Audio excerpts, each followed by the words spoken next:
Ok, alors vous êtes clairement pas prêts pour cette news. Make vient de sortir ses agents IA. Ils viennent d'annoncer la sortie aujourd'hui et pour certains d'entre nous, il y a du coup ce nouvel onglet qui vient d'apparaître. Vous allez voir, ça va complètement changer la manière qu'on avait jusque-là d'automatiser. J'ai eu la chance de le tester depuis un petit moment et je vais du coup vous faire mon retour d'expérience, vous montrer ce que j'ai réussi à faire et surtout vous donner les conseils pour pouvoir bien démarrer dans ce nouveau paradigme d'automatisation qui vraiment est en train de chambouler la manière dont on avait travaillé jusque-là. Pour ceux qui ne connaissent pas Make, c'est un outil d'automatisation qui jusque-là permettait de créer des scénarios d'automatisation avec une logique plutôt simple, c'est-à-dire qu'on va dire si je reçois un événement ici, alors tu fais ça, ou alors tu fais ça, etc. etc. Tout était hyper déterministe, il fallait absolument qu'on dise à l'avance quoi faire à notre automatisation, un peu comme si on programmait visuellement chaque chemin jusqu'à arriver à ce qu'on veut faire. Sauf qu'aujourd'hui, on va pouvoir arriver dans un monde d'agents dans lequel on va certes avoir notre déclencheur qui est ici, mais un nouveau module qui est apparu, qui va nous permettre d'enclencher des agents qui eux vont pouvoir décider quoi faire, avec quel outil jouer et surtout eux-mêmes déterminer le succès de leur automatisation. Et donc ça ouvre de toutes nouvelles possibilités parce que jusque là on était contraint dans notre manière de réfléchir et là avec les agents, vous allez voir que Make vient de prendre un sacré upgrade. Quand on va sur Make, les agents IA ils se trouvent ici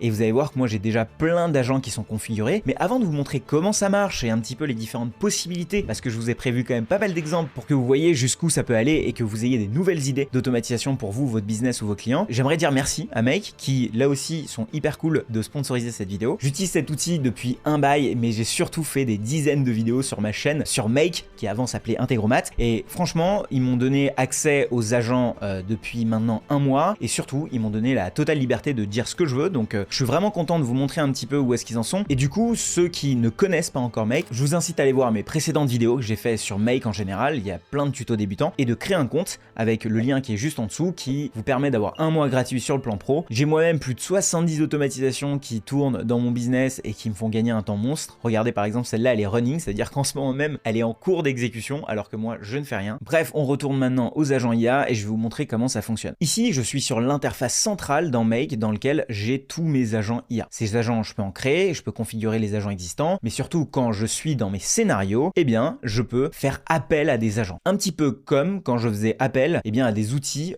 dans mes automatisations avant. Quand je vais vouloir créer un agent, eh bien je vais cliquer ici. Mais avant de vous montrer la procédure un peu d'onboarding de ces agents-là, j'aimerais qu'on clarifie 2-3 petits trucs qui sont quand même assez importants de comprendre avant d'aller dans la suite. Donc il y a ce nouveau module qui est apparu, ça on l'a compris, mais qu'est-ce qui va fondamentalement différencier un agent d'une automatisation classique comme on l'a vu, on a vu qu'avant pour les automatisations classiques, il fallait du coup définir chaque chemin, alors que là, on va en fait avoir un agent IA en fait qui va pouvoir lui-même prendre ses décisions et avoir accès à des outils. Ça va être assez important de comprendre cette notion parce que la prise de décision, elle va nous éviter de faire plusieurs branches, là où avant on devait faire une branche A, une branche B, une branche C comme dans l'exemple au-dessus, ça va nous éviter de faire ça. Et l'accès à des outils, c'est juste qu'on va lui donner un petit peu des super pouvoirs pour qu'il puisse exécuter sa prise de décision. C'est ce qui fait qu'on a un agent autonome. Et donc il y a besoin de 2 éléments dans ces agents. Un premier qui va être le prompt, c'est les instructions qu'on va donner pour qu'il puisse prendre ses décisions. Et les deuxièmes, c'est les différents outils qu'on va donner à ces agents. Une fois qu'on a ces 2 éléments, un prompt et des outils, l'agent peut commencer à fonctionner. Avant de vous montrer tous les exemples que j'ai préparés pour vous, on va voir un petit peu plus en détail un exemple assez simple pour commencer. Donc là, je suis sur l'interface des agents Make,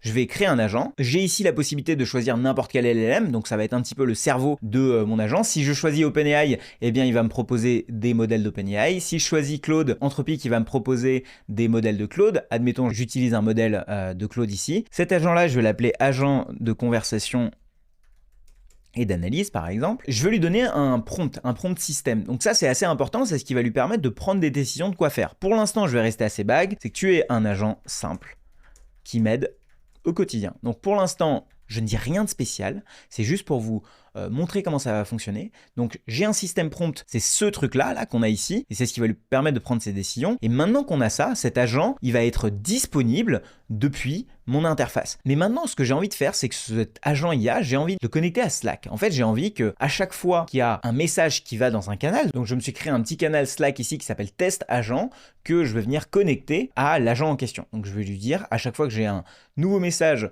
dans un canal privé, qui est le canal test agent, voilà, et j'ai envie que l'agent soit exécuté. J'arrive ici, je sélectionne mon agent. Pour l'instant, il n'a pas encore d'outil, ça on y arrive juste après, mais je sélectionne mon agent, je fais ça et vous allez voir qu'il va s'exécuter. Donc si je fais run, j'arrive ici, je fais hello. vous allez voir que lui, il va s'exécuter et il va me faire une réponse. C'est cool ici, mais on m'a pas moi répondu sur Slack. Donc en fait, ce que je vais faire ici, c'est que je vais tout simplement le connecter à Slack. Donc je resélectionne le canal en question. Donc je mets la réponse ici et juste avant, je vais mettre agent égal pour en fait savoir que c'est bien l'agent qui me répond. Et la seule chose que je vais faire ici, c'est du coup exclure les messages qui viennent de l'agent pour éviter que ça fasse une boucle infinie. C'est des détails, mais maintenant que ça c'est en route, en fait, je vais pouvoir normalement, si je mets salut ici, cet agent va pouvoir me répondre, s'exécuter et me répondre. Et du coup, avoir une réponse ici. Super. Et donc à partir de ce moment-là, si je mets ça en route, ça veut dire que j'ai un agent qui peut discuter avec moi. Et ça va être la base un petit peu de notre travail. Donc maintenant, si je lui dis comment ça va, cet agent-là, il va pouvoir converser avec moi. Mais il y a un truc que j'ai oublié de configurer, c'est le fait qu'il se souvienne un petit peu de tout ce qu'on se dit. Et pour ça, il faut que je lui mette un thread ID. En gros, c'est la mémoire que je lui donne. Là, je peux mettre n'importe quel chiffre, c'est un ID. Donc je peux mettre pas les 2 par exemple, 3 ou 4. C'est juste pour qu'il se souvienne un petit peu de notre conversation. Donc je fais ça, et à partir de ce moment-là, cet agent, il est configuré pour pouvoir avoir une conversation avec moi. Mais si je lui demande par exemple, est-ce que tu peux me dire combien de clients se sont inscrits aujourd'hui dans ma formation? Et donc lui, sa réponse, il a aucun moyen de savoir combien de gens se sont inscrits dans ma formation. Et pour ça, on va commencer à introduire la notion d'outil. C'est parce qu'il faut qu'il ait un outil avec lequel il puisse aller regarder si j'ai eu des nouveaux clients dans ma formation ou pas. Et donc moi, je me suis créé par exemple sur Airtable une base de tests avec des faux clients, on va dire, ici. Et donc je veux lui donner la possibilité d'aller regarder ça. Et pour ça, je vais revenir sur mon agent et je vais lui ajouter ici des outils. Donc comme tout à l'heure, je vous avais expliqué qu'il fallait 2 éléments pour que ça marche bien, un prompt qui est assez simple et des outils. Et là, dans les outils en question, moi j'aimerais lui donner d'abord comme premier outil la possibilité d'aller chercher dans ma base de données clients les clients qui se sont inscrits aujourd'hui par exemple. Et donc là, je vais ajouter des outils. Et il se trouve que moi, dans un de mes dossiers, j'ai un scénario qui est là, qui s'appelle chercher des clients.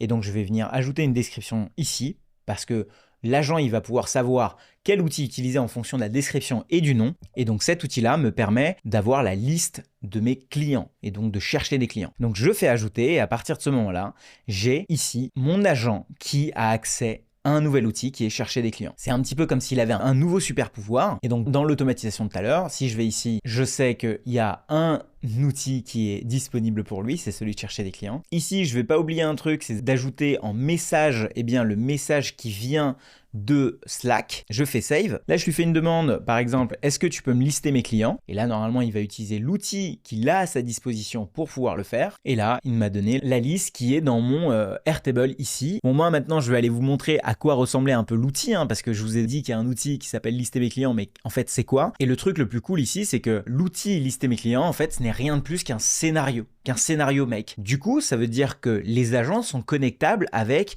n'importe quel scénario make. Il y a juste une condition, c'est qu'il faut qu'il soit en mode on demand. Ça veut dire qu'il faut qu'il soit pas lancé de manière récurrente, mais uniquement lancé par un agent. Et puis, il faut qu'ils aient une description et un titre. C'est le cas ici. Dans mon cas, à moi, ce que je lui demande de faire, c'est cherche mes clients, agrège-les, mets-les dans un texte agrégateur et envoie-les en scénario output. Donc, ça veut dire donne l'information tout simplement à mon agent. Et donc, quand on va sur l'automatisation principale, si je veux ajouter d'autres outils à ce scénario-là, je peux l'ajouter aussi non pas au niveau de l'agent mais au niveau de l'automatisation. Et vous voyez, en fait, j'ai plein d'outils à disposition. C'est toutes mes automatisations qui sont actives et qui sont en mode on demand. Et donc ça vous laisse imaginer tout ce qu'on va pouvoir faire avec ça. On va maintenant basculer sur un autre exemple que j'aimerais vous montrer et faire avec vous. C'est l'exemple de SAV. En fait, admettons, j'ai un agent de support que j'aimerais configurer, qu'il ait la possibilité d'envoyer des emails, d'envoyer des SMS et d'écrire des réponses de support. Admettons, j'ai un Notion dans lequel j'ai une base de données avec le nom du ticket, la demande de mon client, le niveau de priorité. Ce que je vais venir faire, c'est créer un formulaire par-dessus avec les questions en question. Les questions en question, exactement. Donc ça va me donner ce formulaire-là avec le titre, la demande, l'email et le téléphone. Et à chaque fois que je veux le remplir, ma demande va venir s'ajouter ici directement dans ma table. Et donc mon but, ça va être de faire analyser ce ticket support par mon agent et qu'en fonction, on va dire, de la gravité de ce ticket support, peut-être qu'il puisse m'envoyer un SMS ou alors envoyer un mail, mais quoi qu'il en soit, de créer une réponse. Et donc, je vais créer ici un champ qui va s'appeler réponse et du coup, je vais aussi ajouter un champ qui va s'appeler niveau de priorité. Et dans ce niveau de priorité, je vais mettre soit c'est 1, soit c'est 2, soit c'est 3, soit c'est 4, ou soit c'est 5. Et on va dire que quand l'agent va décider que le niveau de priorité de la demande de support est 5, eh bien qu'il m'envoie un SMS par exemple. Du coup, à quoi va ressembler mon agent? C'est un agent à qui je veux donner un prompt en lui expliquant que voilà, qu'il faut qu'il réponde. Il faut qu'il sélectionne le niveau de support et qu'il sache écrire des réponses de support à chaque fois et que si jamais le niveau de support est 5, et ben qu'il m'envoie un texto. Ça, si j'avais été dans le monde d'avant, j'aurais dû créer chaque branche une par une, configurer tout ça. Or là, je vais le faire dans un seul prompt. Donc là, je vais créer un nouvel agent. Je vais l'appeler agent de support client. Comme modèle, je vais rechoisir Anthropic et ici en système prompt, donc je vais lui donner toutes ces instructions. Pour pouvoir donner ces instructions, il faut être le plus clair possible. Il y a plein de méthodologies de prompt engineering qui existent pour pouvoir aider un petit peu à mieux écrire vos prompts. C'est pas le but de cette vidéo, du coup moi je vais le faire de manière très simple. Tu es un agent de support, ton but est de déterminer quel est le niveau de gravité de ce ticket de support et en fonction de si c'est 5, envoyer un SMS, mais dans tous les cas, rédiger une réponse à ce ticket support. Voilà, ça du coup, j'ai un système prompt. Maintenant, je vais pouvoir lui donner accès à ces outils-là. Et donc, ces outils, moi, j'en ai plein. J'ai un outil qui s'appelle envoyer un SMS. Donc, je vais lui dire, utilise cela pour envoyer un SMS. J'ai envoyer un mail. Tu peux utiliser ça pour envoyer un mail. Donc j'ai ces deux outils-là, par exemple, que je peux ajouter. Et j'ai aussi un outil qui s'appelle mise à jour du ticket support. Je vais vous le montrer comment je l'ai configuré. Utilise cela pour mettre à jour le ticket support. Je l'ajoute et donc je vais avoir 3 outils qui sont à ma disposition. Donc maintenant, cet agent support, qui du coup a ces 3 outils, j'aimerais qu'il se déclenche pas à chaque fois que je lui parle sur Slack, par exemple. J'aimerais en fait qu'il se déclenche à chaque fois qu'il y a un nouveau ticket support sur Notion. Comment est-ce que je fais ça? Eh bien, sur Make, il y a la possibilité tout simplement de connecter un module Notion à ça. Donc j'ai ici configuré un module qui s'appelle Watch Event qui va venir regarder à chaque fois s'il y a un nouveau ticket support, un module qui va aller regarder le contenu de la page et qui va tout simplement lancer mon agent. Et dans cet agent-là, je vais sélectionner mon agent de support client qui du coup a ces 3 outils. Je vais en plus lui donner des instructions supplémentaires en disant voici les informations sur le ticket dans lequel je vais lui donner du coup le nom du ticket, mais aussi le contenu du ticket. Et là, je vais pouvoir le run avec l'exemple de tout à l'heure. J'ai mon agent qui s'exécute et normalement, si tout se passe bien, vu qu'il a accès à 3 outils, il est censé au moins me mettre à jour le ticket support avec le niveau de priorité et les réponses. Donc là, le niveau de priorité, voir s'il est à 2, 3 ou 4 et les réponses qui sont ici. Donc là, il a fini d'exécuter et il a du coup bien répondu ici. Il a en tout cas enregistré la réponse, il a mis le niveau de priorité à 3. Et vu qu'il a mis le niveau de priorité 3, a priori, il n'a pas envoyé de SMS. On va aller vérifier ça et on va aller voir plus en détail un petit peu c'est quoi les outils auxquels il a accès, ces outils-là. Et donc on va pouvoir cliquer ici. Ici, ce que ça fait, c'est que en fait, ça vient tout simplement envoyer un mail. Et vous voyez ici, j'ai ajouté des informations en input. Et du coup, je les ai ajoutées ici en tant que variable. Et derrière, automatiquement, le SAV va pouvoir déterminer s'il faut les envoyer ou pas. J'ai fait exactement la même chose au niveau de l'outil SMS pour qu'il envoie un SMS. Et pour ce qui est du mise à jour du ticket support, eh bien, ce que ça fait, c'est que ça va venir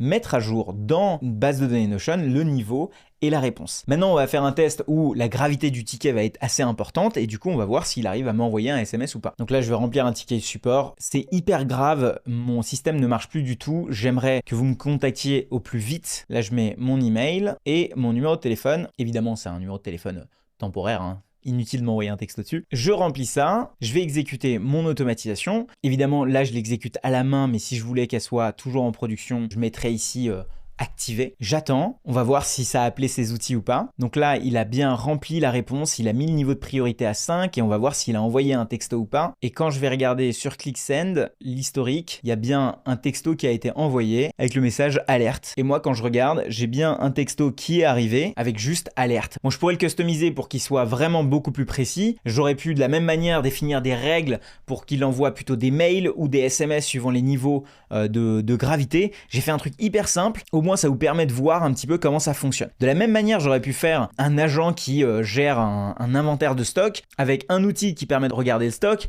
un autre outil, un autre tool du coup qui va permettre de commander le stock et tout en envoyant des messages Slack. En fait, tout l'enjeu, c'est les outils. Donc en gros, à quel point vous savez construire des scénarios. Donc en fait, votre habilité à construire des scénarios est pas perdue parce que vous allez pouvoir la réutiliser ici. N'importe quel scénario, vous allez pouvoir le connecter à des agents. Il y a juste à quel point vous allez pouvoir prompter votre agent ou pas. Et Et comment bien prompter son agent? C'est vrai que je vous avais dit qu'on parlerait pas de prompting ici d'agent, mais il y a le workbench d'Anthropic que j'utilise de plus en plus, où en fait on va pouvoir générer des prompts, itérer sur les prompts de nos agents au fur et à mesure, et maintenant je l'utilise de plus en plus. Je peux que vous inciter à faire ça à chaque fois que vous savez pas bien comment bien prompter un agent. Donc par exemple dans cet exemple d'inventaire, ce que je peux faire c'est le lancer une fois par jour et qui regarde le stock et qui derrière commande si jamais le stock est pas dispo ou pas, en fonction des thresholds que j'aurais définis. Il y a l'agent mail, je vous avais fait une vidéo à l'époque où pour chaque catégorie de mail, fallait que je fasse une branche ou alors fallait que je définisse des règles pour chaque type d'email.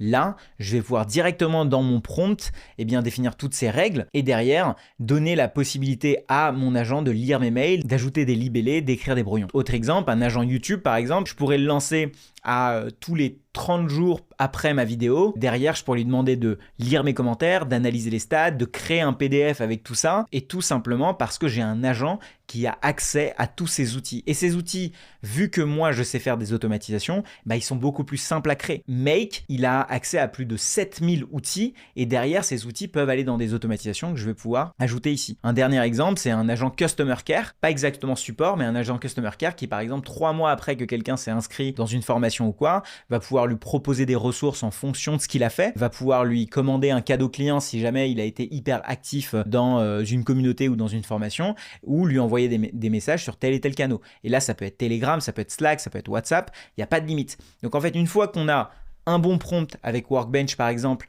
et des bons outils avec Make, en fait on est tout simplement inarrêtable. Quel est maintenant mon retour d'expérience un petit peu sur tout ça? La première chose c'est à quel point votre prompt il est bien fait.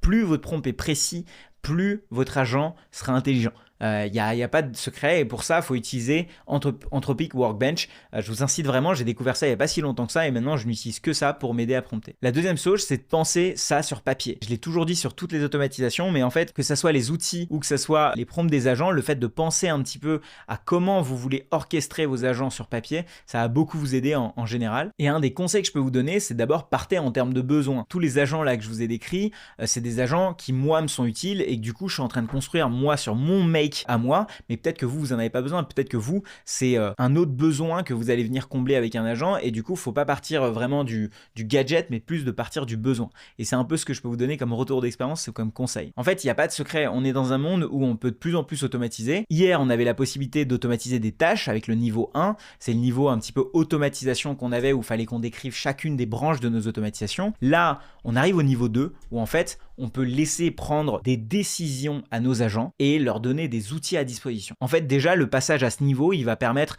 à beaucoup de boîtes, à beaucoup d'individus, beaucoup d'entrepreneurs en général, de créer du coup des workflows d'automatisation, non pas en passant des heures et des heures sur Make, mais des workflows d'automatisation en exprimant leurs besoins dans du texte, dans du prompt. Et le troisième niveau, on n'y est pas encore, c'est vraiment le niveau où tout est autonome, où les agents écrivent leurs prompts eux-mêmes et se créent leurs outils eux-mêmes. Pour l'instant, on n'y est pas, mais très honnêtement, on a déjà beaucoup à faire là-dessus. Bon, j'espère que cet exemple, en tout cas de SAV, vous a plu, ça vous a donné des idées. Moi, de mon côté, là, en ce moment, je passe tout mon temps à réécrire des automatisations et aussi à retourner certaines parties de mes formations spécialement pour les agents. J'espère que ça vous a donné plein d'idées. Quant à moi, je vous donne rendez-vous dans cette vidéo où je vous montre toutes les automatisations qui sont dans mon business ou alors celle-là qui est celle que YouTube considère la meilleure pour vous. Ciao, ciao!